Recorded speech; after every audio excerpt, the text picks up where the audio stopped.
All right, good morning, everyone. Did you enjoy the music? A little bit of like post-traumatic stress? Okay, calm, relaxation. Thank you all for being here today.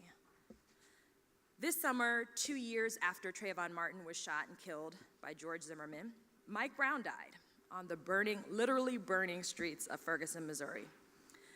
Despite the leak of potentially incriminating video designed to demonstrate that Michael was not an innocent victim of racial profiling in its deadliest form, the community was finally tired of the results of a law enforcement regime that allows children to be shot and killed without benefit of judge or jury.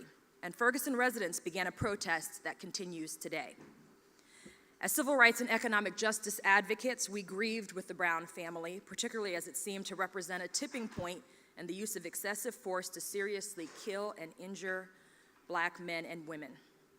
When we had the opportunity to speak to some of the leaders of the Ferguson protests, including 2 young activists, members of the clergy, and our own president of the St. Louis Urban League, we heard a story that began with the tragic death of a young unarmed Black man, but ended on a cry that sounded eerily like the iconic Langston Hughes poem. What happens to a dream deferred? Does it dry up like a raisin in the sun, or fester like a sore and then run? Does it stink like rotten meat, or crust and sugar over like a syrupy sweet? Maybe it just sags like a heavy load, or does it explode? For the young people of Ferguson, what they warned us is that it will explode. But they also told us that what they face is not simply a fear that their lives are deemed expendable by those in authority. They also face a dearth of hope. With a 20% unemployment rate, an unaccredited school district, and a lack of jobs that pay a living wage, there is a fear about what possibilities the future holds for people like them. At the National Urban League, we recognize that Ferguson is not the only Ferguson. 50 years after the launch of the War on Poverty, we know a few key things. If you are Black, you are twice as likely to be unemployed as a white person, regardless of your education, your age, your experience, your gender, or where you live in the country. If you are Black, the average white person has a median net worth that is 15 times higher than yours, and a liquid wealth that is 100 times yours. Black home ownership rates have not yet rebounded from the mortgage crisis. If we want to restore hope in our communities and ensure the global competitiveness of our nation's workforce, we must act. That's why for more than 100 years, the National Urban League and our affiliates have worked to respond to the challenges facing urban communities through job training and placement, access to health care and health education, combating the achievement gap by providing supplemental educational services, and promoting economic mobility through housing counseling, financial coaching, and small business supports. And that's why our Washington Bureau launched the Urban Solutions Council, because we need partners in this work. The council brings together our corporate advisors and our policy experts to identify areas of alignment so that we can bring an increased level of engagement to our advocacy around core areas. Because to be honest, last night was something. Even though some good news in DC, a very thoughtful and hardworking African-American woman was elected as mayor of DC and celebrated last night right here. So if we're going to, yeah, we can applaud. If we're going to succeed in our mission, we will have to be creative. So we're grateful to our council partners, and I ask that you join me in recognizing the members of the Urban Solutions Council with applause. If you'd like to stand so that we can recognize you, please feel free to do so at this time.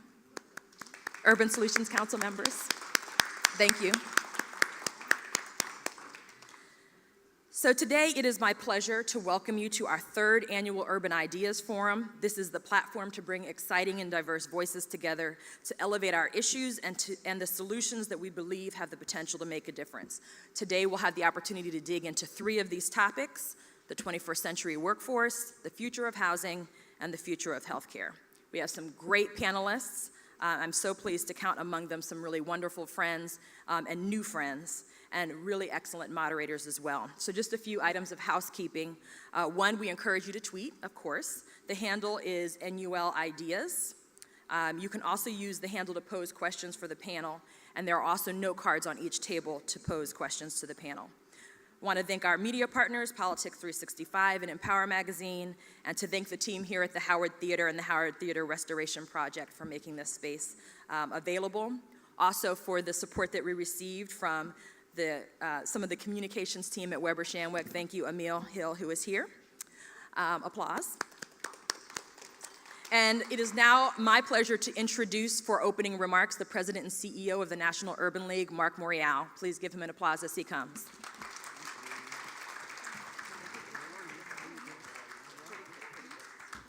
Good morning. Good morning.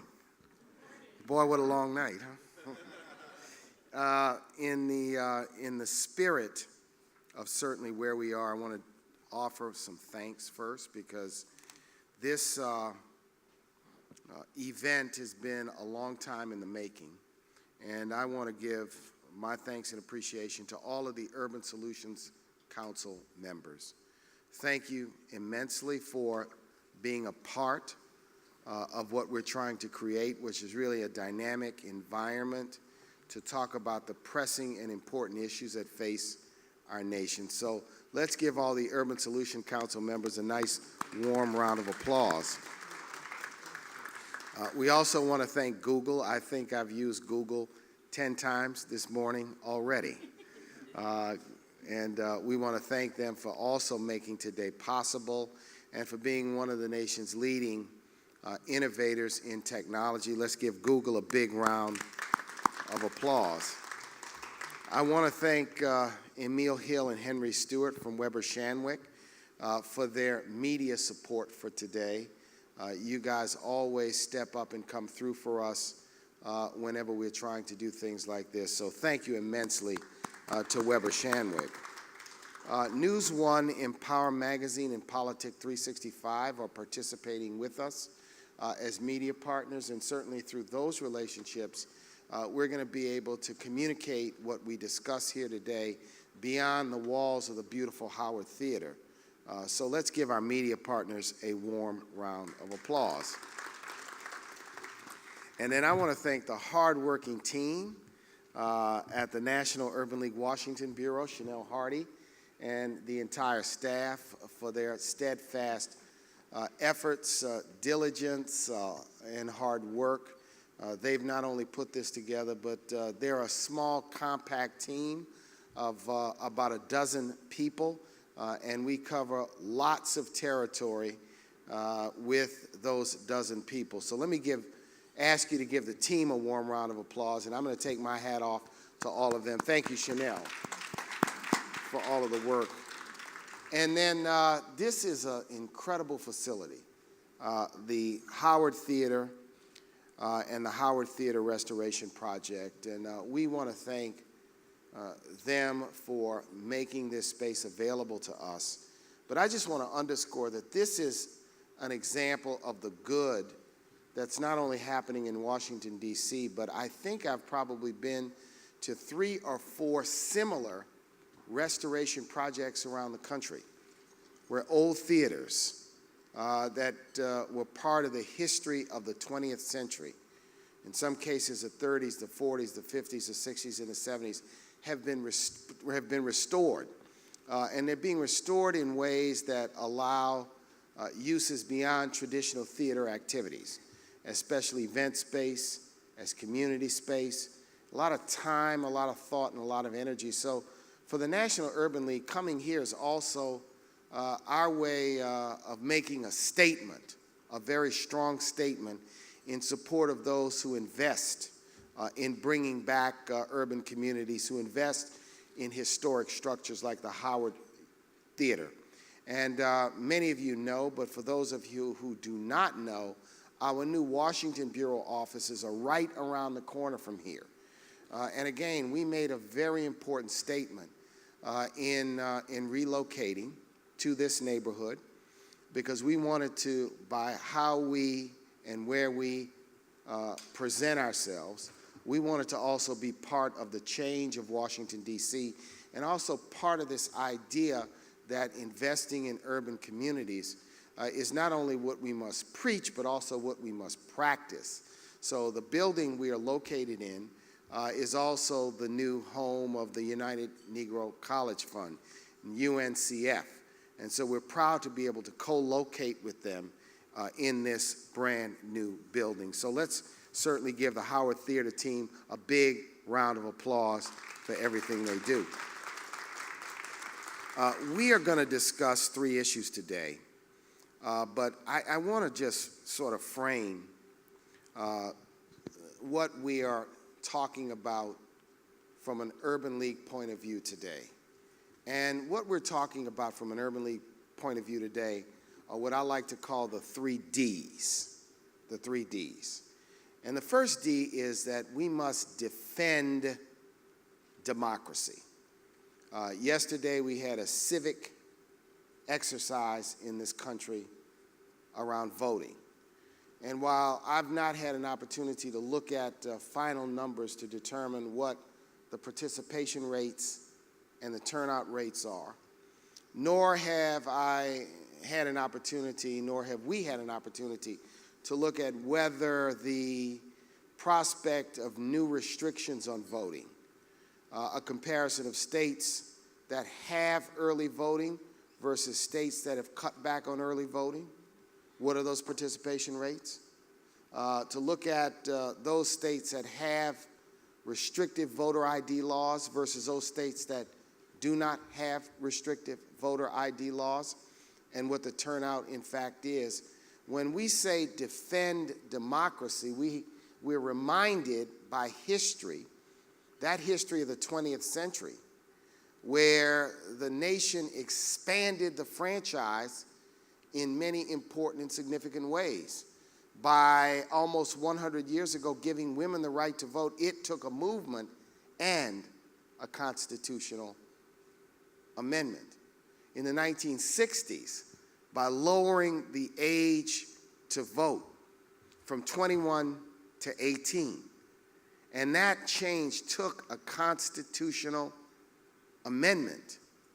In the 1960s, putting a new law on the books called the Voting Rights Act, which guaranteed the right of franchise regardless of race, creed, color, religion, and put some protections in place to give people the ability to enforce those protections. Some recently gutted by the Supreme Court, but that change in law, that change in policy took a movement, took marching, took litigation, took struggles.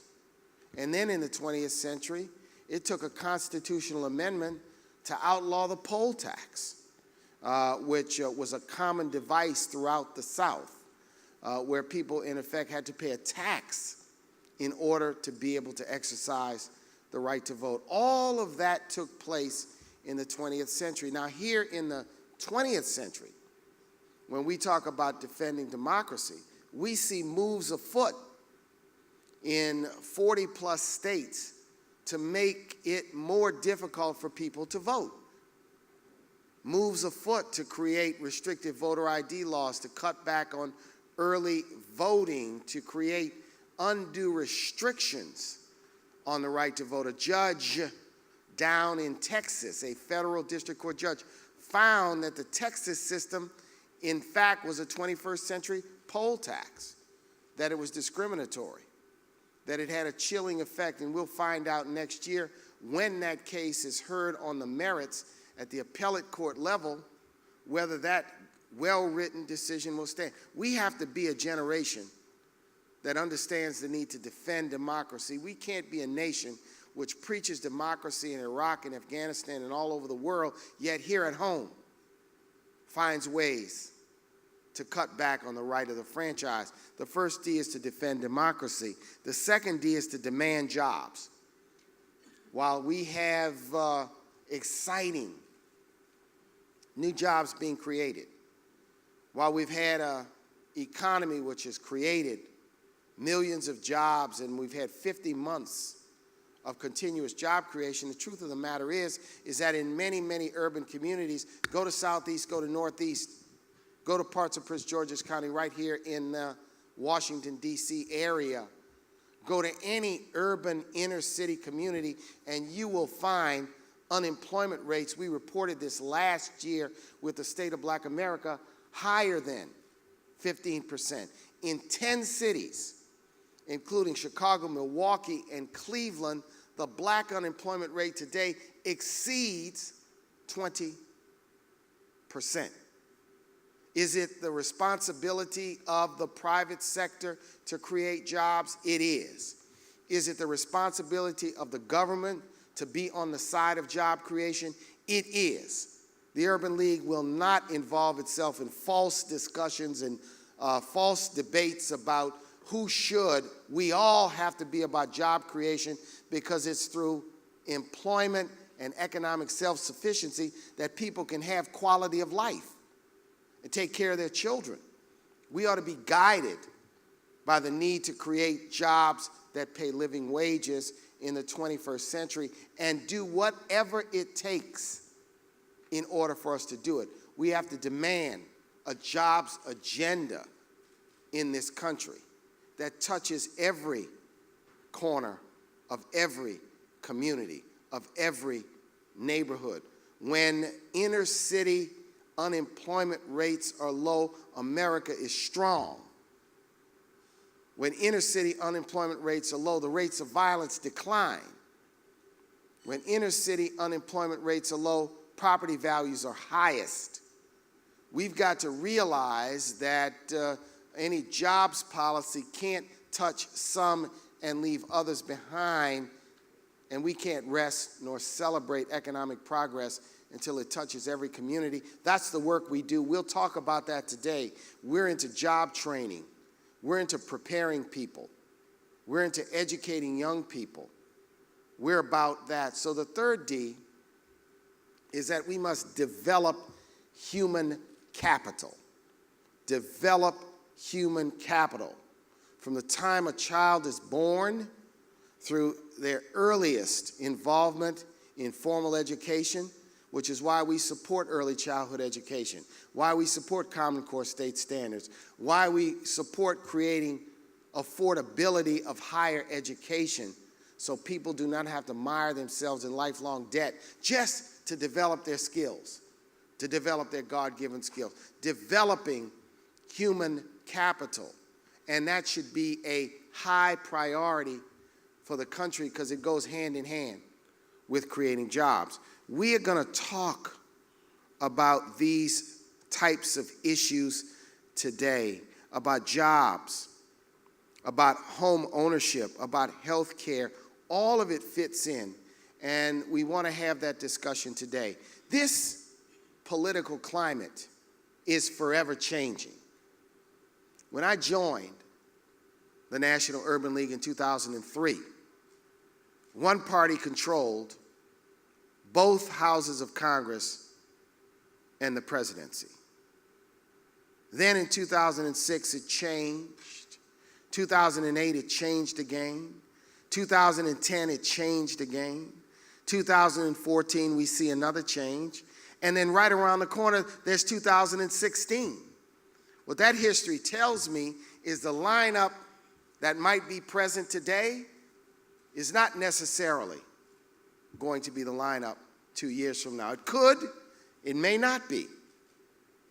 This is a dynamic process, which is why, notwithstanding the political climate, an organization and an instrument and a vehicle and an institution like the Urban League movement and its affiliate network, we have to stay steadfast on those issues that are important to our constituency, notwithstanding who controls the White House or the Congress. We have to remain steadfast. Sometimes we're moving with a tailwind. Sometimes we're moving with a headwind. Sometimes we're moving with crosswinds. Sometimes we're moving and we don't know if we have headwinds, tailwinds, and crosswinds all at the same time.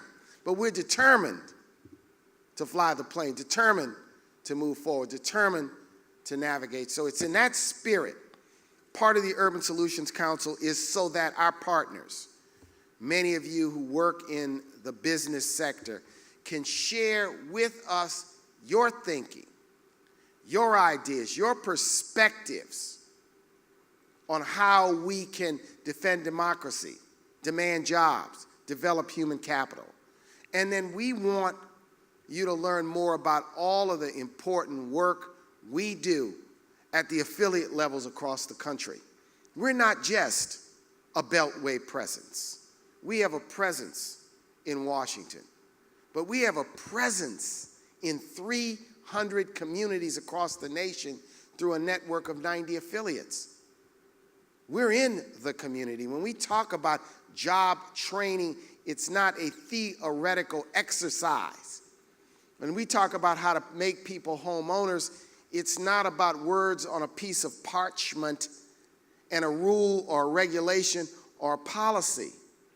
When we talk about health care, it is about full implementation of the Affordable Care Act, but it's about helping people get access in a real way to a doctor, to a nurse, to a clinic, and how we can help them do more to live a healthier life.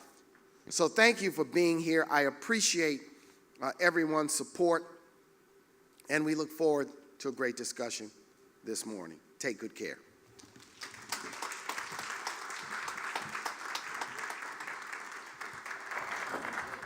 All right, we're about to get into our first conversation, but before I do that, I want to recognize one of my friends. One of the things that's great about the council is that we actually get to have build good relationships and really be able to share mutual advice about how we're going to advance policy.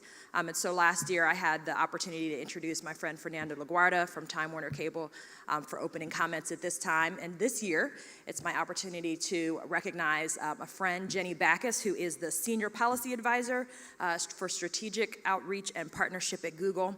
And she's really been a friend, someone who gets it, knows what's at stake for urban communities when we talk about the tech sector and employment.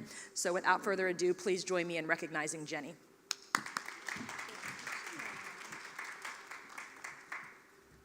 Hi, everybody. Sorry, my voice is a little shot. It was a long night watching television, but I am very happy to be here today on behalf of Google.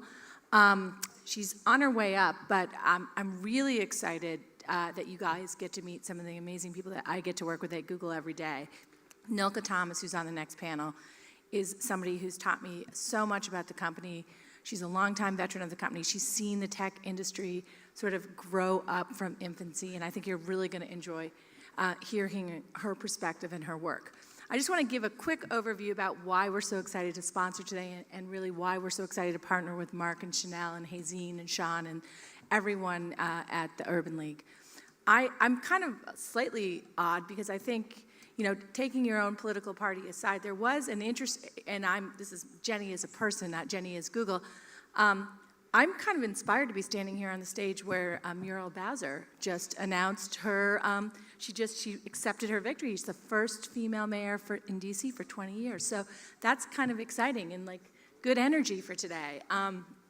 But I want to go back as Jenny is Google and say that Google is so excited to partner with organizations like the National Urban League because we have a great common mission, which is empowerment of people. I mean, just listening to the goals and the vision that Mark just laid out, we're so excited because we and all the other people that are partners on the Urban Solutions, whether you're AT&T, Comcast, Verizon, all of us, technology is a way to help people empower themselves to achieve those goals. And there's lots of great opportunities out there for companies like ours to help the Urban League achieve their mission. And that's why we're so excited about this partnership, because people, I think now more than ever, you can start a company in your garage. You can come up with an idea. You may not have gone to Harvard or Yale. You could have had an 8th grade education, but if you have a great idea, technology can help you take that idea to market, and they can help you take it globally. And that's incredible. It's transforming. It can help break down barriers that you've never seen before. Look at YouTube. If we take a look at our YouTube artists, the artists that are on YouTube look like communities that we find all around the country. There are people that are acting and working and doing concerts at places like Howard. Before, some of those artists couldn't get in the front door. Now they can now they can create their own audiences and their own communities. So I think empowerment is really the reason why we're here today. And we just look so much forward to more years working together. And I also want to do something which Mark just did, which is I want all of you on the corporate side and also some of you who work in politics, take some time the next time you're out around the country and go to an Urban League affiliate out there in the States. There's some incredible stuff being done in Ohio, in Chicago, in the South. Take some time to think about investing in those local partnerships, because you can't empower everybody just from Washington. And again, no matter what party you are, sometimes you feel like Washington doesn't work. You've got to rely on other partners to move your agenda forward and keep the economy growing. And so that's why we're so happy to be here. And I hope you enjoy Nilka and the rest of the talented panel today. Thank you.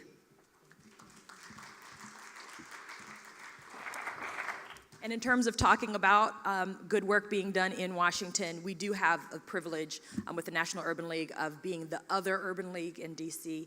The Greater Washington Urban League serves the community here and has been doing that for many years. And I know Michael, the chair of the board, was here earlier. I don't know if he's still here. And George Lambert, the president, will be here later. So it's my pleasure to introduce the first panel. So if you all want to go ahead and get seated. Our moderator for this first conversation on the 21st century workforce and the 21st century skills that are needed is Mike Green. Mike Green's kind of a Renaissance man, a little bit of everything. He's an innovator, he's an entrepreneur, he's a journalist. And so he's going to be able to really help frame a conversation that for us really stems from the fact that one of the big things that we did achieve this year is to finally, after 10 years, pass a reauthorization of the Workforce Investment Act. And a key focus of the implementation of that bill will be, that law rather, will be about matching the needs of employers, the real hiring vacancies, with the skills that we're preparing our children and adults so that they are equipped for those jobs. So without further ado, I'm going to turn it over to Mike to introduce the panel and frame the conversation. Thank you all for being here. Thank you so much. Is this on? Can you all hear me? Good. Okay, so just to give you an idea of what we're going to do here, I'll introduce the panelists one by one. I'll read their bios. And then I'll talk a little bit about why we're here, what this panel is going to discuss today. A little bit of housekeeping. If you've got your cell phones on, please turn them off.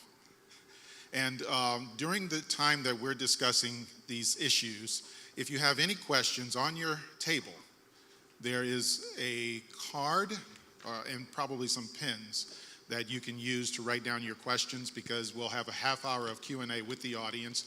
This is going to be interactive, and we do want you to pay attention, and we do want to hear your ideas, thus the Urban Ideas Forum.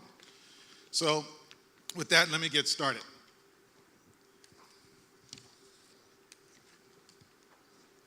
Yeah, we're good. So to my right, we have Andrea Agnew, the Executive Director of Workforce Diversity and Inclusion at Comcast. Andrea Agnew has 16 years of experience in recruiting, talent management, and workforce diversity. Since 2006, Ms. Agnew has worked at Comcast and is now the Executive Director of Workforce Diversity and Inclusion. In this role, she is responsible for developing strategies and building programs to enhance, leverage, and celebrate the diversity of Comcast's most valuable assets, its employees. She works closely with senior leadership to integrate diversity and equity practices into institutional employment and workplace practices, as well as partner with the Comcast University and develop diversity training collateral and diversity presentations. Ms. Agnew also pioneered the launching of the first ever Comcast employee resource groups for women, African Americans, Asians, Hispanics, people with disabilities, veterans, young professionals, and the LGBT community, and everyone else.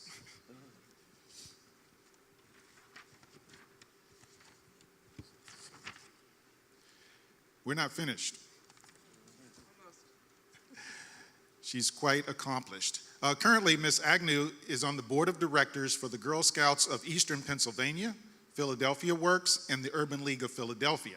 She's a graduate of the National Association for Multi-Ethnicity in Communications Executive Leadership Development Program at UCLA's Anderson Graduate School of Management and the Urban League's Urban Leaders Forum. Please welcome Ms. Andrea Agnew.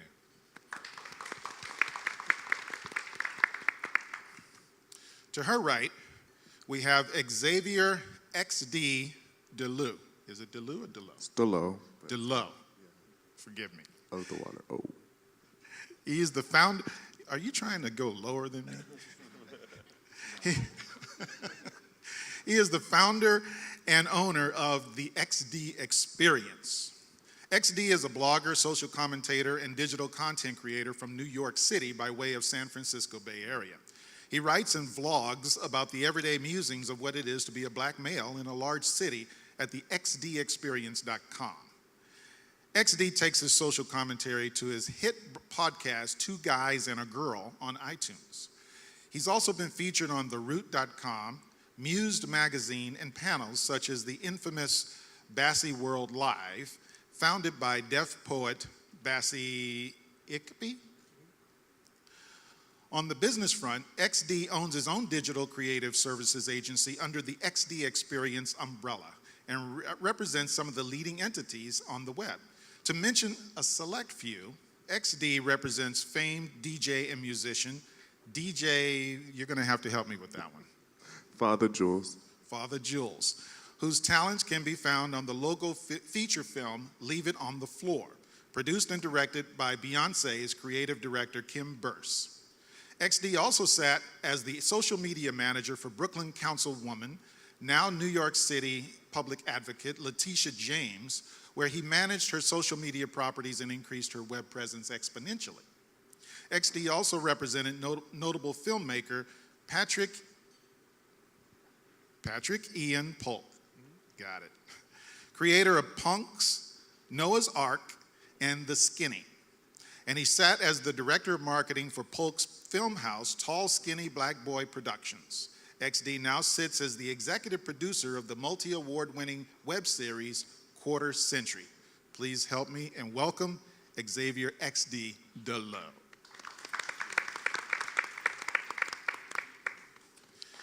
And to XD's right is Soraya Friedman Gonzalez. She is the Vice President for Workforce Development at the National Urban League. In September 2011, Soraya Friedman Gonzalez joined the National Urban League to serve as the Vice President of Workforce Development. Ms. Friedman Gonzalez oversees over $20 million in federal and private grants, and her portfolio includes a senior job training program, an adult reintegration ex-offender program, an urban college-bound program, and several urban youth empowerment programs focused on transitioning at-risk and adjudicated youth into meaningful career pathways and educational gateways. In 2012, the U.S. Department of Labor appointed Ms. Friedman Gonzalez to serve on its advisory committee on apprenticeships. Friedman Gonzalez is an adjunct lecturer at Columbia University School of Social Work. Prior to joining the National Urban League, she served as the Vice President of Community-Based Programs at Seedco. During her tenure at Seedco, Ms. Friedman Gonzalez initiated and implemented several large-scale and specialized workforce contracts, including welfare to work, career pathways, wage subsidy, green jobs, and fatherhood programs, just to name a few. She was part of the original rollout and implementation team of the nation's first conditional cash transfer program and has been involved in several international learning networks focused on financial incentives. Prior to joining Seedco, Ms. Friedman Gonzalez worked in Mexico City as a consultant for the United Nations Population Fund. Ms. Friedman Gonzalez received her MPA and MSW from Columbia University and her Bachelor of Science from Skidmore College. She has more than 17 years of experience in the nonprofit sector and over 15 years of experience running temporary assistance for needy families and Workforce Investment Act employment programs. Please welcome Soraya Friedman Gonzalez.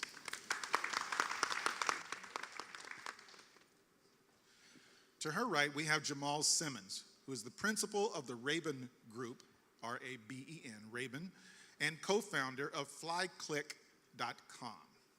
Jamal Simmons has worked at the nexus of politics and media for over 20 years. You don't look that old. Good genes. Good genes. At the Rabin Group, a Washington, D.C. consulting firm, he provides communications and strategic counsel to corporate and nonprofit clients. He can also be seen each week interviewing exceptional individuals on the Route 100 on Aspire TV and offering political analysis on several cable news programs. During the 2010 congressional election, he was the Democratic political analyst for CBS News, and before that, a fixture on CNN during the 2008 election. After volunteering for campaigns while growing up in Detroit, Mr. Simmons got his professional start in presidential politics traveling with Bill Clinton during his successful 1992 campaign and was a political appointee during the first Clinton administration with U.S. Trade Representative and Commerce Secretary Mickey Cantor. In 2000, he was Deputy Communications Director for Vice President Al Gore during his presidential campaign and served as Gore's spokesman in West Palm Beach during the Florida recount. He has also served as traveling press secretary to presidential candidates Bob Graham and Wesley Clark, campaign communications director for U.S. Senator Max Cleland, and chief of staff to U.S. Representative Carolyn Cheeks Kilpatrick. That's enough. That's enough. We're good. We're good? We're good. We're not finished. Mr. Simmons was an I advisor. sent you the long version. You were supposed to get a paragraph. I was supposed to get it. Okay.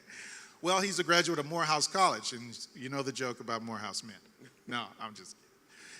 But he's a graduate of HBCU, and one of our esteemed HBCU, where he received the Presidential Award of Distinction in 2009. Mr. Simmons has a Master in Public Policy degree from Harvard University. In addition to CNN and CBS, his views and opinions have been featured on MSNBC, CNBC, ABC News, and BET in several major publications such as GQ Magazine, the New York Times, and Politico. Please help me welcome Mr. Jamal Simmons. And batting cleanup is Nilka Thomas, who is the Senior Manager of Global Diversity and Talent Inclusion Programs at Google. Nilka Thomas leads Global Diversity and Talent Inclusion Programs for Google in the Americas and the APAC. And the APAC is? Asia Pacific. The Asian Pacific.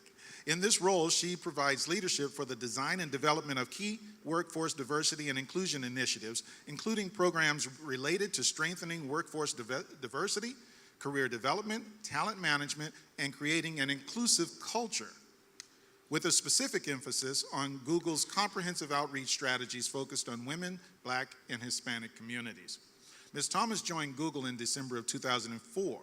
Before taking on her role as the diversity and inclusion team, she provided staffing leadership and support for several regions and functions within Google, including engineering and product management in London, Zurich, and Seoul.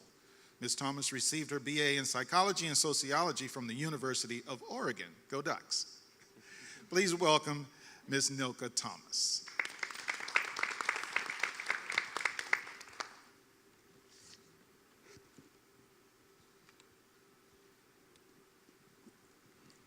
Okay.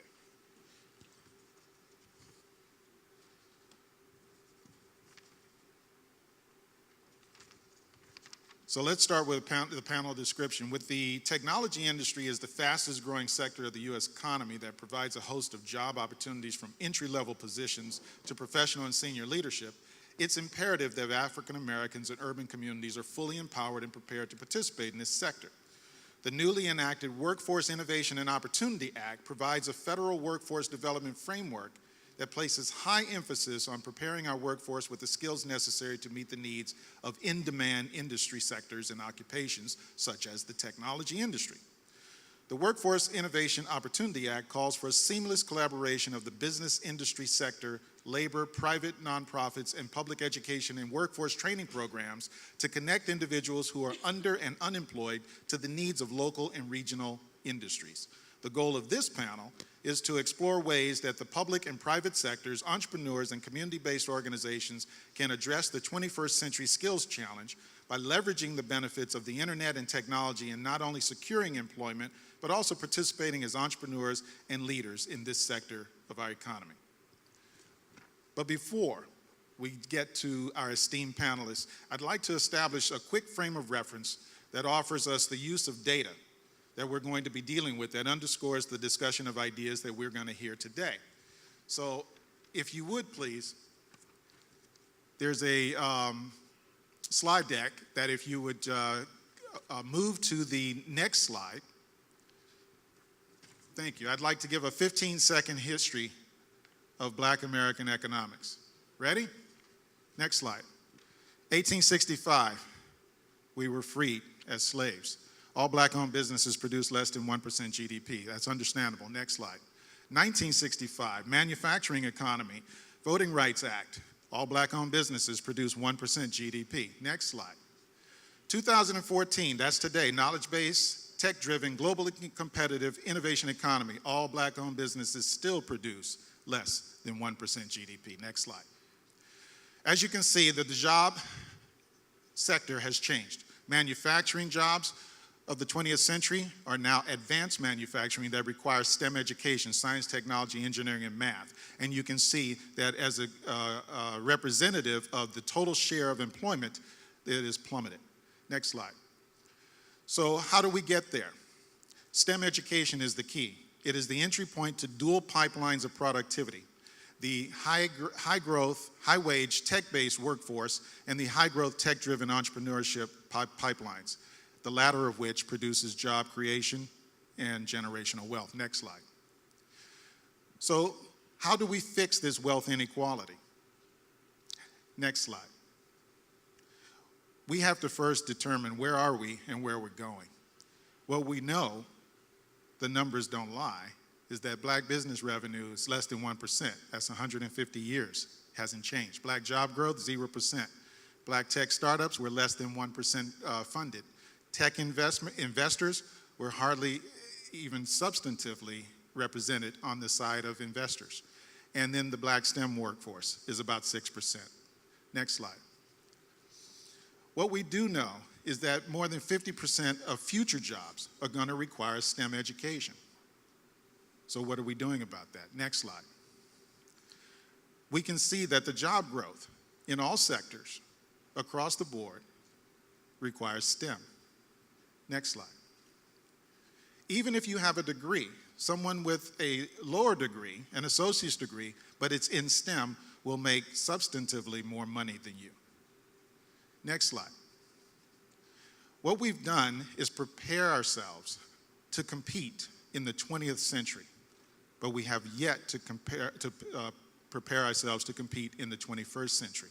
And as you can see, where we focus our attention, we succeed, we even dominate. Where we do not focus our attention, we fail. Next slide. So there are a lot of things that we know about. We know about the wealth gap, the wage gap, the achievement gap, the school dropout rate, but do we know about local innovation ecosystems, STEM and STEAM education, TBED and IBED, tech-based economic development, innovation-based economic development, SBIR, STTR, small business innovation research, tech transfer, SEDS, comprehensive economic development strategies, blah, blah, blah. Do we know the language of the 21st century? Next slide. So a gentleman by the name of Jonathan Holyfield, a former NFL running back, who translated his competitive intelligence from the football field to tech-based economic development, has moved the entire state of Ohio to unanimously adopt an inclusive competitiveness report that is going to be announced by the governor of Ohio soon. They just adopted it 2 weeks ago.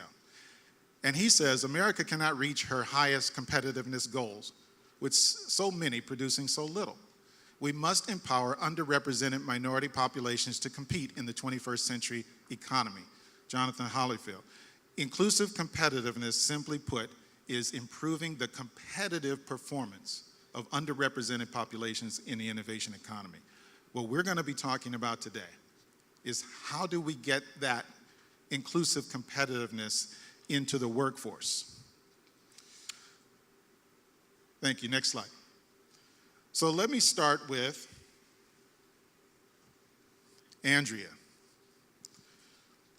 Following Comcast's purchase of NBCU, there's been a real focus on developing and attracting diverse talent. Can you talk about what that effort looked like, including the challenges in prioritizing diversity in a high-tech and media company, and what are some of the lessons you've learned being part of those efforts? Great, thank you. So two things. There were conditions of the NBC Universal deal, and there were commitments of the NBC Universal deal. And I thank Maxine Waters every day for her commitment to leadership in the African American community as it relates to economic reciprocity. She was one of the biggest challenges to the Comcast and NBC Universal acquisition being approved. And it forced our leadership to kind of just take an approach of looking at what our current D&I practices were and actually knit them together. We were not very good at telling our story internally, and nor were we very good of telling that story externally. And as we got to the end of the regulatory process, the leaders of the organization made commitments around diversity and inclusion, and basically knitted together the things that we had been doing for years. We just, it forced us to have a strategic approach and formalize it. So one of the things that we learned, it was, we had a leadership that was committed to it. We structured our D&I initiatives to include a governance function, because we did not have a governance function. We did not have an Office of Diversity and Inclusion, and that's one of the commitments that was made internally with our leadership. We also diversified our board. We had one African American male on the board, and we, within 30 days after the deal closed, we included another African American and a Hispanic on the board. So from a governance perspective, we really focused on the top, right? The board of directors, and then internally creating a governance and reporting group, and launched the Office of Diversity and Inclusion. Some of the challenges is, and I can think of a lot of large organizations that has this challenge, is that the folks in the room at the top of the house have this conversation, and they fundamentally get it, not just get it, but they really do believe in creating a corporate culture of inclusion where there's access and opportunities. So when you talk about the technology jobs, a lot of the reasons that that companies fail is because they're not having an inclusive approach to sourcing and outreach and identifying that talent. So the biggest challenge is talking amongst yourselves in the room, but pushing it out into the organization. And the way that we did that, we not only developed an external diversity advisory council that is comprised of leaders that are community advocates, as well as business leaders. Mark Morial, the president of the National Urban League, is the chair of the External African American Diversity Council for Comcast. We actually have 9 councils, and they was an additional arm of governance for us. So the commitments that we made are prevalent throughout the organization. We have a governing body internally where we report publicly, and then we have the external council where we are accountable as well. So it's creating that accountability at the top. Now, getting it from the top of the house to throughout the organizations, we 9 months after the deal, the president of the largest division in the organization is the cable division, which is about 85% of our business. The division, the president of cable identified diversity champions in the field. So that's in each of our divisions, in our 16 regions, and our business units. So there's about 32 professionals that part of their job is executing on the master strategic plan around diversity and inclusion. Thank you. I'm coming back with a second question Okay. when we come back around for the second round. So, Xavier, as a successful blogger and digital content creator, you've been a pretty good example of how the internet and technology provide opportunities for entrepreneurship and small business development. What inspired you to utilize technology as a tool to start your business, and how's it going? Business is good. what inspired me really is, it's a quick story. I started blogging because I was bored. I was in my apartment in grad school, bored and single and just upset that I was a poor college student, and I felt like I was a 12 years a grad student and nothing was ever going to change. So I decided, like, hey, let me take myself to the internet and see what other people are doing. Fast forward, my hobby became a business because I realized that I identify myself as a millennial and we're all very individualistic and don't want to listen to anybody. So I decided to figure out how to monetize my site, and even going through Google and YouTube and figuring out how to monetize through there. It really boiled down to, I don't want to answer to anybody. I want to, have the freedom to get up in the morning and do what I want, have the freedom to create and be the young, free, hippie child I was born to be. And the challenge was really just finding a way to make the money instead of living off of my parents, which they hate. Another thing was seeing others that I had looked up to in the blogging world, like, people who used to run ConcreteLoop.com, which is now defunct, or Crunk and Disorderly, which is still going on. I read those sites, Nicole Bitchie as well. I'd read those sites all the time while I'm like in between classes and all those good things. Like, well, they're making money and doing all this other good stuff. Why can't I? And so that's what really was the driving force for me to, see what else I can do instead of, being a social worker. I got my degree. It's okay. But that was my driving force. And it took a turn in a direction that I had no idea it would, where, when I started working for in the political realm with Letitia James, that I realized that people liked what I was doing, and then they came to me to say, hey, we like what you're doing, so can you do that for us? So that was really kind of a life-affirming thing, like, well, if people like what I'm doing and I can make money off of people who like what I'm doing, then might as well keep on going. So that's even more of like a continuous inspiration where it's just like, people like what I do and people are willing to pay me to do it. It keeps me going. Thank you. Soraya, this is one of the most important questions we have for the Urban League. How does the Urban League and its affiliates currently provide training and technology-related jobs? Is this, I don't think, is my mic working? Okay, great. So right now, the way we do training through the affiliates is, we receive funding that we pass through funding, and it's a very tactical explanation, but the way the organization works is the National Urban League will secure funding from the federal government, from private foundations and corporations, and we develop and design programs through the Urban League affiliates around the country. But the way it really works is through a combination of partnerships in the communities. In order to really deliver the programs, you need to have, obviously, the affiliates at the center playing the case management role, recruiting, providing outreach to the community, the job seekers. And then, in addition, you need to partner with community colleges and higher education providers and other community-based organizations that provide supportive services. I mean, in general, the Urban League affiliates, they serve a wide range of people coming in, but a lot of them are job seekers that have multiple barriers. They're the long-term unemployed. They're the individuals that are coming directly out of prison, looking to the Urban League to help them find work, connect to credentials.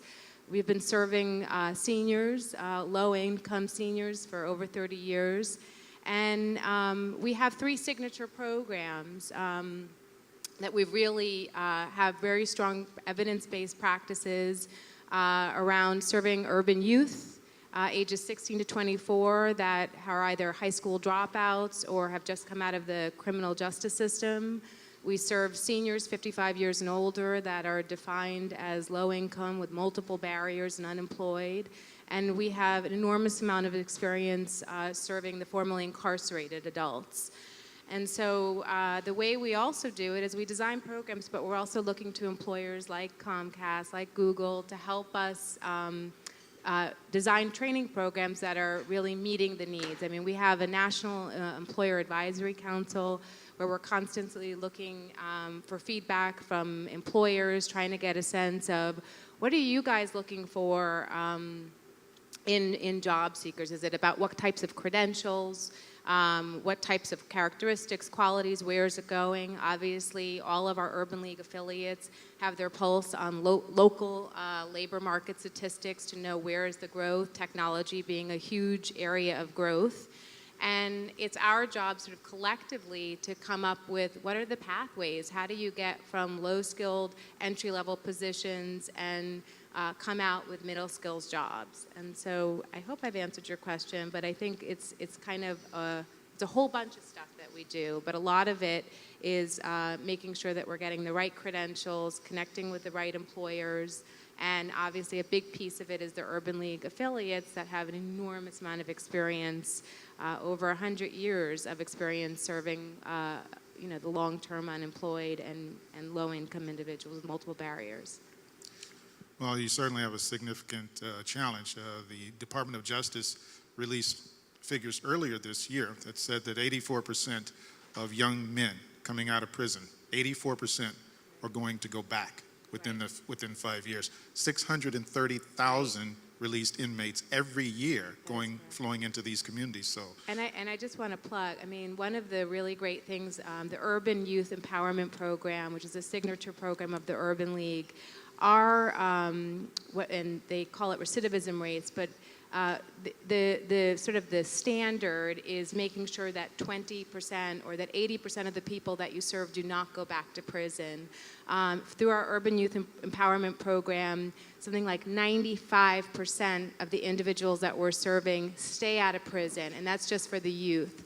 And the report from the DOJ also says that if you can, in the first 2 years, connect them, that's sort of where it is. If you can keep them out of prison at that point. And similar statistics, we have an 8% recidivism rate for our adult reentry program. And so clearly, the combination of services that we're providing really do help, and so we need more of them. Fantastic. Jamal, President Obama has stated emphatically that education is the economic issue of our time. How do we align STEM, science, technology, engineering, and math, or I like STEAM, science, technology, engineering, arts, and math, K-12, higher education, industry, and government, with a common vision of the 21st century economic environment to ensure that African American students are prepared to successfully compete? How do we align all that? Well, we really are, what I'm in the business of, I think now, is trying to figure out what are the cultural changes that we have to make in order to make this work. Because I think a lot of times we sit here in Washington, we sit in really confined spaces and we think about what ought to happen for young people, but the conversations that we're having are so displaced from the lives that a lot of young, particularly young African Americans are having. I was out yesterday with the campaign and I met a young guy who was in his early 20s, he had 2 kids, tattoos, and he was talking about trying to find legit work on the legit side. So as a Democrat, what is it that I said to him about what we offer for someone like him to get going? I think it's a tough case to make to get some of these young people moving, but what we've got to do is get into their headspace, right? So that headspace is they're just trying to do the things that pretty much everybody else is trying to do. They're trying to meet new people, they're trying to find ways to make money, they're trying to find some relevance in the world. And so how do we create some of those things? When you look at the numbers are actually worse than as you get younger. So last year, 2013, I think there were 15,000 computer science graduates in the United States. About 2,100 of them were women, about 780 were Latino, about 540 were African American, United States of America. You look at the high school kids who are getting taking the AP exam, sometimes 3%, 2% African Americans, some states no African Americans took the AP exam. We've got to change the cultural aspirations of our young people to think about entrepreneurship, not just STEM, but also design and entrepreneurship. right? So we talk about design as being the gateway drug inside of our company, FlyClick, right? So if you get young people, I have a brother who has been a principal, he's a principal here in DC and Anacostia for a long time. He just went back to Detroit to run the innovation portfolio for Detroit Public Schools.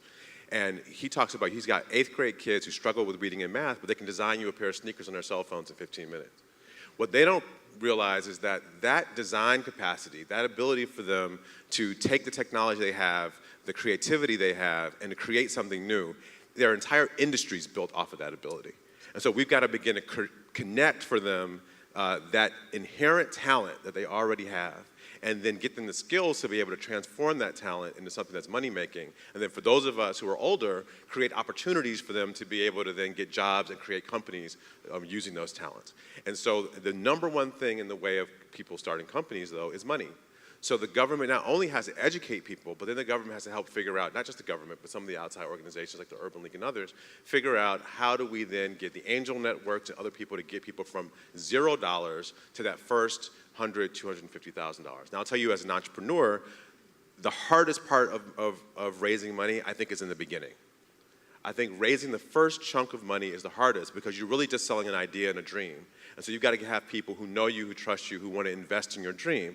And so many of our young people don't come from families where they can go ask somebody for $100,000 or $10,000 or $50,000 to help get their business off the ground. I'll end with this. The University of Texas runs a program where you have to apply to get into an incubator at the University of Texas while you're in school.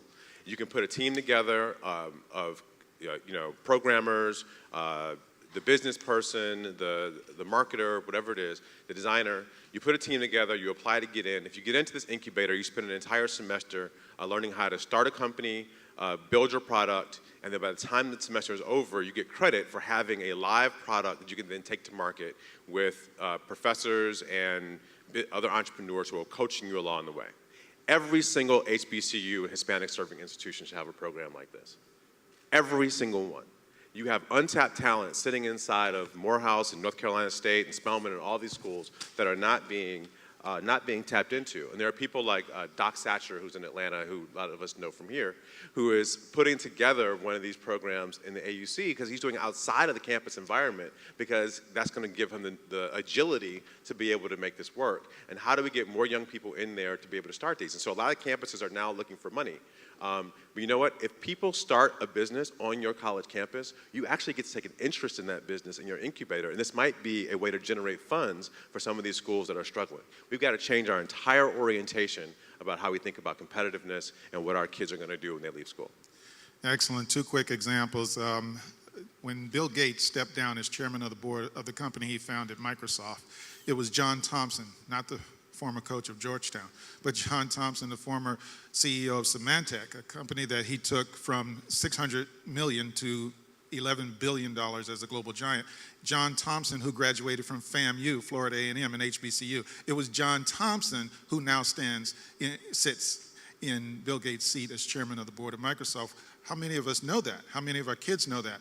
You know of Michael Jordan, Air Jordan, but do you know of Dwayne Edwards? Dwayne Edwards designed the Air Jordan shoes for Nike. And Dwayne Edwards owns a design school for shoes, the only one in the country. This is a black man called Pensole, P-E-N-S-O-L-E, in Oregon. Yay, go Ducks. So my challenge on this is let's take more people like the gentleman sitting to my left. Let's get more of them when we have these conversations, particularly out in the country with other people. Listen, I talk about politics for a living. I do a really nice, living sometimes, going out and giving speeches about it. It'd be so much more fantastic if we put more entrepreneurs and more business people on these panels who are building companies that are going to actually make products and hire people that we want our kids to emulate. You got the first applause. So this is going to be tough for you, Nilka. Earlier this year, Google was the first technology company to publicly release their diversity numbers. What are some of the initiatives and the ways in which Google is seeking to increase the number of African Americans and people of color currently in the tech industry? That's a great question, and I'll give you a little bit of context around just the release of the numbers and what we were hoping to generate. So we had spent some time thinking about, I think for a long time, organizations like Google hadn't shared our numbers, and we'd spent some time about thinking about the conversations that we weren't able to have if we weren't coming from a place of sort of frankness and candor around what our organizations looked like. And so for us, this was about opening up a space to have that more candid dialogue, and we sort of posited that other companies would follow suit if we took that first stride, which happened. So I think where we're at today is that we've sparked and sort of catalyzed a conversation in Silicon Valley about how we're all doing, and we're certainly not proud of what our numbers look like, but for us, this is not a marketing campaign. We are actually very serious in our commitments to change our industry, and we hope that we can play a really significant role there. One of the things that we're doing is really looking at the things that are closest to home, which is our own workforce, and thinking about how we can improve that for ourselves. So we actually think about our strategy as kind of twofold. First, we want to increase the diversity that we have at Google and enhance that, and that's about hiring more diverse individuals, but also making sure that we've got a fair and inclusive workplace for people to come into, and those are two critically important pieces. The second part of our strategy is about increasing opportunities outside of Google, and our big focus there is expanding the pool of technologists, as well as bridging the digital divide. So on that first piece around our own workforce, some of the things that we're doing is we're just looking for talent in different places. So one of the things I think that has plagued Google and a company like ours for a very long time is that we focus and over-indexed on elite institutions. And while it's fantastic to get students from the Stanfords and the Harvards and the Carnegie Mellons, talent comes from in all shapes and sizes and forms, and we need to be able to go and find that talent. So we have upped the ante in terms of our investments and work that we're doing on HBCU campuses. In fact, we launched our Googler in Residence program just last year, where we're actually getting Googlers in the classroom working on revamping the computer science curriculum in these schools. So we want to hire, obviously, from the HBCUs, but we also need to think about the institutional investment that needs to happen to better equip the students that are coming out of these schools to be prepared to work in environments such as Google. So we're continuing to make those investments, and we've actually expanded our Googler in Residence program to 4 other HBCUs this year.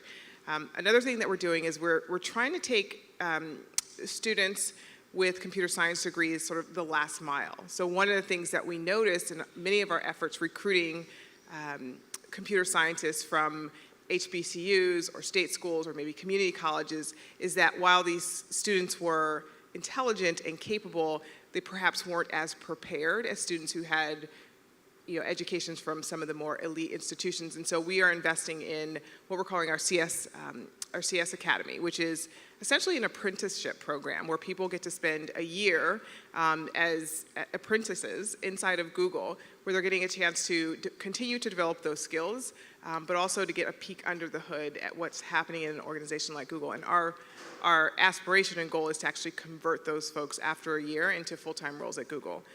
So it's about, for us, it's about finding talent immediately and bringing those folks into the organization, but also thinking about the more systemic issues that are plaguing us. So a lot of folks here have talked about the pipeline further back, and we've really got to do more to increase participation in STEM disciplines in middle school, high school, and in college.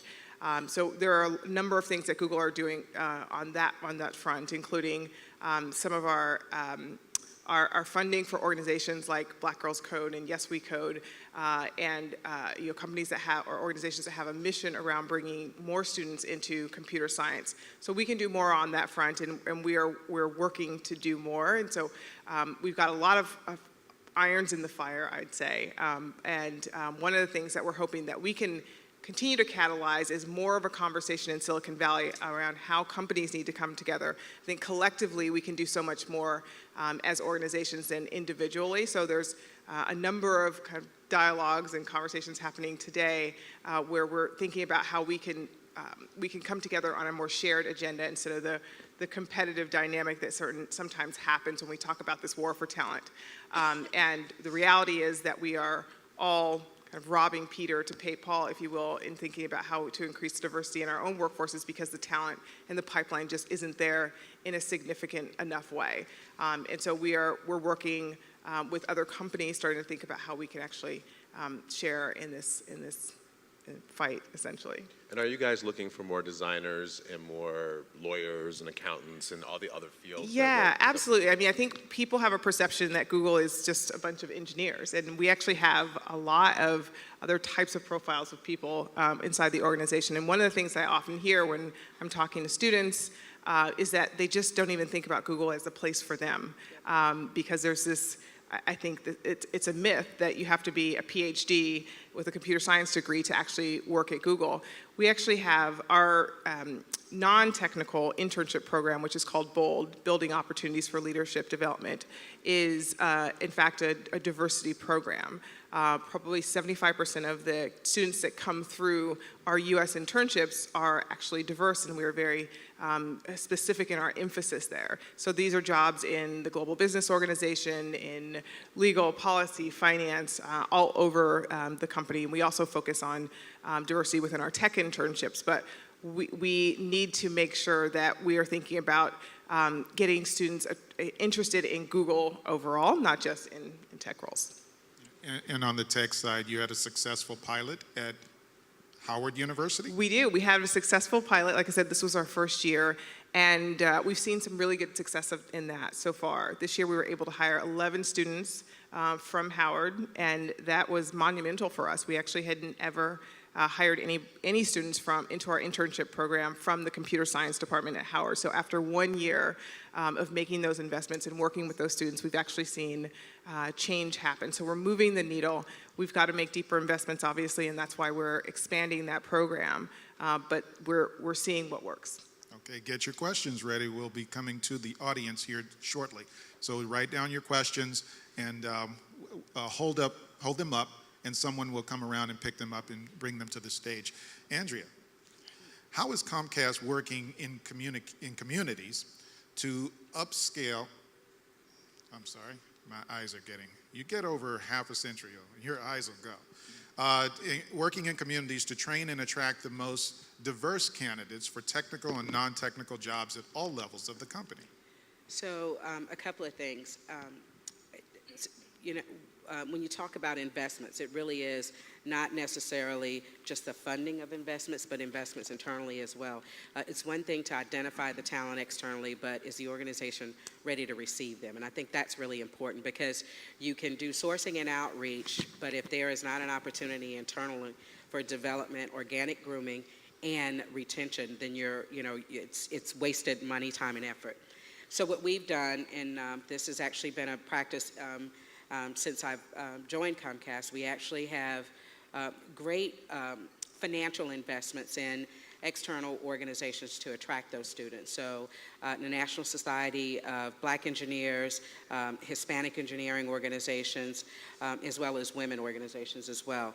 So working closely with our talent acquisition individuals to not only identify that talent, but as we bring them in through the organization, sometimes they need the readiness before they come into the organization. So we have a diversity recruiting function that does that readiness, the soft skills, and coaching them before even the interview process, because we give them a peek under the hood before they even get to sitting in front of a leader who's going to make that decision. So that's one of the ways that we're doing it at more of a, I'd say, early career to mid-level. So when you think about director level and above and grooming those individuals to kind of get to the executive leadership, we have an internal program called the LCAP. It's the Executive Leadership Career Advancement Program. It is 80% diverse, over-indexed in women and people of color, particularly African Americans and Hispanics in the organization, but not just at headquarters, in the field, in all of the regions. Comcast has over 137 employees with Comcast and NBC Universal, and we have a group called the Integrated Talent Management Team, and that is re-recruiting our own talent and retooling them, if you will, particularly in the STEM space. So that's one of the ways that we're doing that. And another program is the Executive Leadership Forum. Again, a program designed for leadership development and advancement. This program also gives individuals an opportunity to get visibility to the chiefs of the organization, your chief information officer, your CTO, you name it. And it is a 12-month-long program, and once they're done, they present real innovative ideas to issues that we're having as an organization. So they're like a think tank and a problem solver. And then back to the LCAP program, which is over-indexed of people of color and women. They are assigned a sponsor that's either the CEO's direct reports or the next level down, but the top 3 tiers of leadership. And that sponsor's role is to create an opportunity for those individuals to fill that gap of deficit in development within 6 to 18 months and be promoted to VPs or SVPs in the organization. Thanks so much. Now, to Jamal's point earlier, we do have an entrepreneur on the panel. Xavier, you're going to have to help us out because you are representing all the entrepreneurs now. You are, Tell me some of the challenges that you're facing and how you're using technology to overcome them. Oh, there's so many. Before you jump in, I'm just also going to say I have 3 questions from the audience as soon as you're done. So, as soon as you're done. I was like, where's this coming from? Back, straight in the back. One of the biggest challenges outside of money is having, how do I say this? People who are older than you believe in you. Technology, especially social media, blogging and all this stuff is very, very new. And so a lot of people who have the resources and support are very reluctant to get on board. And that has really been a struggle for me. And for a lot of people too. I think especially in the African American realm, for a prime example would be BET. So there was a time where they didn't necessarily believe in anything digital. Everything was just straight to the cable network, and that's that. Whereas MTV and all the other networks were soaring because they realized that there was the internet was a thing. So they were a little slow on capitalizing off of that. What I've experienced is like if I go to companies and say, hey, I'm looking for a sponsorship because I can't afford everything on my own. And I present to them a nice package of my media kit and all that good stuff, and then they're I specifically go to black businesses first because I feel like I'm all supporting about black business. I'm a black business owner myself, so we could all help each other and do the thing. But everybody has been like no. So that's really been a huge challenge, primarily because of people are really reluctant to invest in social media or the internet. A lot of other challenges is really, it's still money, but it's like in a grander scale. Trying to figure out how, and a lot of us bloggers, trying to figure out how to monetize and how to make my business special than everybody else's. Everybody wants to be a blogger. It's so easy to do. You can do it from your phone, you can do it from your iPad, you can do it, with your eyes closed. So it's really about, what makes me so special so that I can market myself to everybody else. A lot of challenges that other people face is that a lot of people don't understand how to meet people where they're at. So an example would be recently on Twitter, there has been a huge social activism campaign starting really big with Trayvon Martin and going on to the events in Ferguson, and also now this huge conversation around street harassment. A lot of times the language that is used is really what I like to call Tumblr words, and I make fun of it on the internet all the time. Lofty, bombastic language that people who you really want to get on your side will never understand what the words mean. Like cis heteronormative and all those other things, which I totally get in what they mean, but when you're not using the language of the people who are primary users of the apparatus, you're going to lose people. And I think that's a big challenge and misconnect between those people who have resources and us, I guess, with the talent. There's no real solid communication there of how to communicate with one another. Okay, so we're running quickly out of time. Yep. So did we want to run to Yeah, the- we have some questions from the audience. We actually have a lot of questions. Okay. So Well, that's good. I'll pose one, and maybe you can direct one of the panelists to give a brief response. So the first one we have, how many in the Black community invest, and why not? This individual says, being in DC, I feel that there are a lot of wealthy people that use their money on entertainment rather than investing to grow our economic power. So is there someone who can comment on investing? We're moving down this way, so Jamal. Sure. Well, there are a couple of impediments. One, there's not actually as much Black wealth as it may appear when you stand outside the Howard Theater on Friday night. Not that many people are that liquid.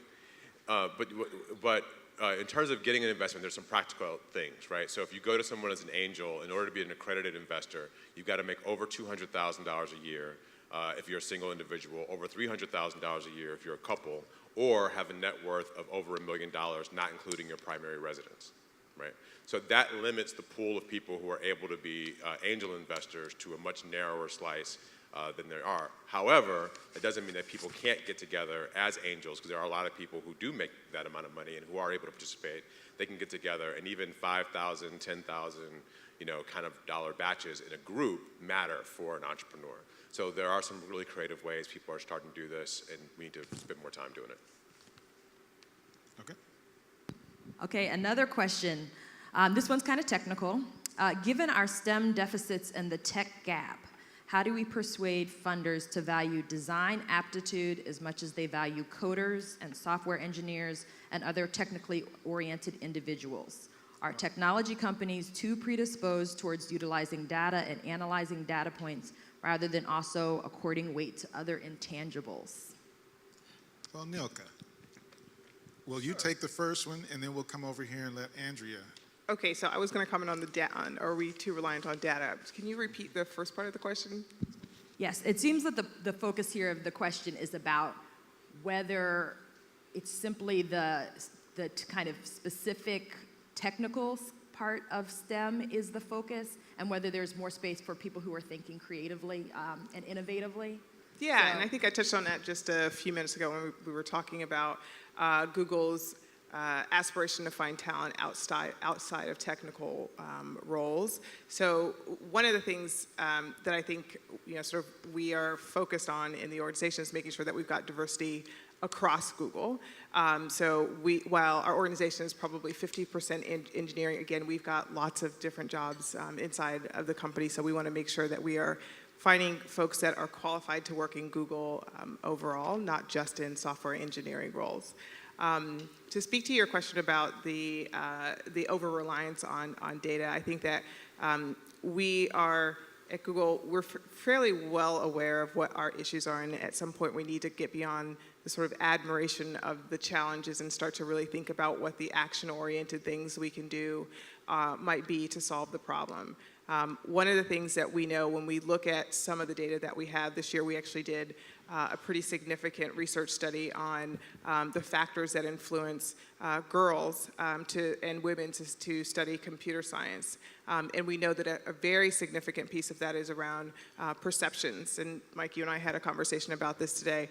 There is a reality that the computer science industry has an image problem. And so I think when people think about what a tech role is, they don't always have a full view of actually what you can do with STEM education or in STEM careers. And so we've got a lot to do in terms of changing those perceptions, changing the image. I think what the industry really needs is a full-blown marketing campaign. What people see or think they see about who's successful in the industry or who could be successful is fairly limited. So we need to expand on that vision. And so sort of the adage, if you can't be it. If you can't see it, you can't be it. So one of the things that Google's really focused on today is making sure, or working with Hollywood. So we have a kind of Hack Hollywood campaign going on, working with writers and studios to actually rewrite literally the characters that show up as images in movies and TV shows, to actually, again, change the narrative, change that perception and the image of a computer scientist. We also have our own platform. If you think about YouTube and some of the original content that's there, we actually have a huge opportunity and responsibility to make sure that we're changing up those images there as well. Can Andrea, I right just after you piggyback on that finish. really quickly? There's a Gina Davis, the actress, who's been involved in this also, just with women. That's just one data point. So they've been going around trying to do this with women, changing characters in Hollywood. USC has been focused on this. I'm sure you guys are all engaged in the same group. But part of what they learned is, if you look at forensic science schools, about 70% of graduates in forensic science schools right now are women. And that can all really be traced back to the kind of growth of CSI and all those shows that were on television, and girls began to see themselves in this field, and so they began to pursue it. So the popular culture stuff really does matter. Now, Yeah. right after you, Roy, I want you to be thinking about the Workforce Innovation Opportunity Act and how that translates to this question.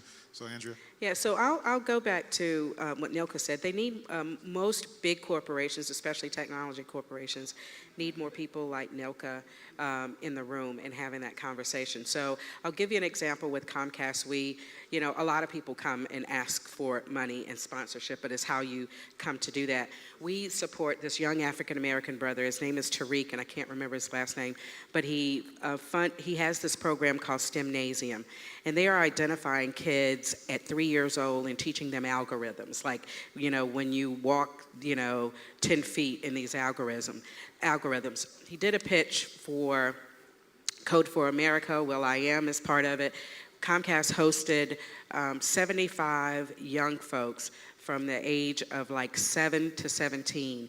And they're building, to Jamal's point around design and being able to appreciate that, they're building apps at 8 years old. They're building, one young woman built an app for a ballerina, and she could tell you the coding of what she did to make the ballerina go up and down. She was like 8 years old. And then they built on a weekend with some of the senators in Philadelphia, built an app that taught you how to pay bills, and these were kids in high school, and teaching them that financial business acumen. So it's having more organizations be able to be accessible, and it's the access and the visibility that these young people get, being able to get in front of those folks to show them the value of that. And so they need more people like Nilka and I to be able to open the doors and escort them in. That's right. So in terms of the Workforce Innovation Opportunity Act, one of the things that it's really focused on is obviously employers. And so I think just kind of pulling from this panel, a critical thing is to make sure, if you're not already, that companies like Comcast and Google are sitting on the state and local boards, because certainly if you guys are focused on inclusion and sponsorship, we need companies like that sitting on boards to make sure that they are truly focused on serving the hardest to serve. One of the nice pieces of the new law is that it's focused on, obviously, career pathways, clusters, trying to really focus on multiple occupations within a sector. And in addition, there is a real more rapid response to training dollars and putting a registered apprentice rep on the board. So there's a real focus on connecting job seekers with credentials and training opportunities in high demand sectors, and technology being a huge growth opportunity. Clearly, that's it. But I think one of the things that's going to be really remarkable that I think was one of the unfortunate drawbacks of WIA is that they're really focusing not just on job placement and retention services, but wage gains. And if you could focus on that, that's really where you're going to see the needle moving on the hardest to serve. There are a lot of ways that local WIBs and state WIBs can really play around and make their numbers, talking about data, look good without truly serving deeply. And I think the focus on transparency and data and the commitment to post numbers and have accountability to the public is really where we're going to start to see changes. I think there's a lot of great opportunity. I think there's an enormous amount of advocacy that still has to kind of happen to make sure in the coming months that that this doesn't become rolled out in a way that continues to serve the easiest to be placed. Our Urban League affiliates, and I think they say it even much better than I, is they've been in the business of serving the hardest to serve adults. And they will continue to do that regardless of whether where the law is. But I think one of the things that we need to do is to make sure that we hold local WIBs accountable to having the right employers on their WIBs, but also in terms of making sure that those numbers around skills gains are really moving and that the money stays to serve adults as well as dislocated workers. There's a great opportunity around youth. Focuses on pre-apprenticeship, and so I think in a lot of ways the organizations that have been doing this for a very long time could be well positioned to do some great work in partnership with great employers. Okay, thank you very much. Are there any other questions? I think we can have one last question and then we'll need to close up. So I think the good last question would be very, very relevant and practical. I'm a non-tech person and I'm long-term unemployed. How do I start and why would I start with something in the tech industry? And is there a way that I could start a tech startup of my own? And just a really, really brief answer and then we're going to close out. Who wants to take that? I'll just say something really quick. There are a number of fantastic boot camps out there. If you're looking to sort of jump into the technical workforce without a four-year degree, there are opportunities and pathways to do that today, and employers that are actually actively seeking candidates coming through those pathways. So that's, I think, a quick step in. Yeah, I was going to say the same thing. There's a lot of boot camps out there, and also find your passion, do what you like, and then blog about it. You can make money off of it. And I would say for those of us who maybe are a little further ahead or more established in a different way, Generation Xers and baby boomers, now that I spend a lot of time with millennial entrepreneurs, and I'm really seeing they think differently. They're not just a different age. They really do think differently, and I think it's incumbent upon us to sort of trust that they're going to be different, but that we can help them kind of accomplish these goals. So we can't be in the business of looking for mini-me's, right? Like we've got to look for people and let them be who they are, give them a platform to expand and to grow, and then to help guide them and help knock down some barriers for them. But don't expect them to do what we want to do, the way we want to do it, in the timeline we think is appropriate. Right, okay, so let's close this panel by giving each of the panelists 30 seconds, whatever you want to say, but if you can offer something to the audience with regard to what's the next step? When we walk out of this theater, what can we do? And if you have any contact information that you want to impart, that's fine. But if we can limit it to 30 seconds, we can get through it. Okay, I'll promise I'll limit it to 30 seconds. So I think for me, I just wanted to say that when Soroya talked about the pathways of accessing youth, I am a product of being accessed by the Urban League back in the 80s. I wasn't a felon, but I was a teen at risk. And it was the Urban League in South Carolina who identified an opportunity at the Greenville County Library in the Office of Communications. And it made me believe in me because I was a teenage mom, that I wasn't worthless, that I wasn't useless, and that decision didn't have to determine the rest of my life. So if this is a necessary conversation, this council is a necessary council. I am an Urban Leaguer for life because they saved my life. So when you walk out of the door, anything you can do to support not only your local Urban League, but the National Urban League, but the conversations that has happened on this panel, make it a priority. That's it. Thank you. You can find me everywhere and anywhere at thexdexperience.com.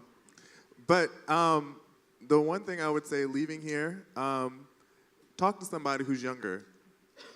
Listen to what they have to say and figure out what they want in life, because I think that would be the gateway to this whole conversation of just getting to our minds and seeing how we can, work together to make this place better. The one thing I would say is, as you are thinking about growing, for employers in the room, as you think about growing your companies and increasing your bottom line, think also about giving individuals who may not seem likely for the job a chance. There are so many ways you can do it through pre-apprenticeship or apprenticeship programs. And I believe your investment with the right partners at the table, like an Urban League affiliate and the National Route, I think you can get some of the best work out there and really, at the end of the day, increase your bottom line. So I think look to the partners. There are so many of them. We have so many Urban League affiliates around the country that are really there to be a resource and support these individuals, but I think it's worth investing in youth as well. So this is not completely my idea, so I'm not going to take credit for it, but I do think it's one we need to replicate. We go to a lot of fancy dinners, both in this town and wherever else it is that we're from, $10,000, $20,000 a table. If you took one of those tables and turned that table into an investment for an entrepreneur or into an investment into a programmer and put that person through school, so we're creating an actual person who can go out into the market and do all the things that we're talking about, I think that would at least move the ball forward. So there are going to be 1.4 million tech and computing jobs over the next decade, and we're only going to fill a fraction of those. And I think each and every one of us in the room have the opportunity and the responsibility to make sure that we're cultivating the talent for that pipeline. One of the things that we know when we look at the research out there is that social encouragement and exposure is key to getting kids interested in STEM. And there are so many organizations out there that can actually help spark and catalyze that interest. And so talk to a kid, help them understand what they can do with these types of this type of education and in these careers, that the things that they love in this world are actually made with code. Esteemed panelists,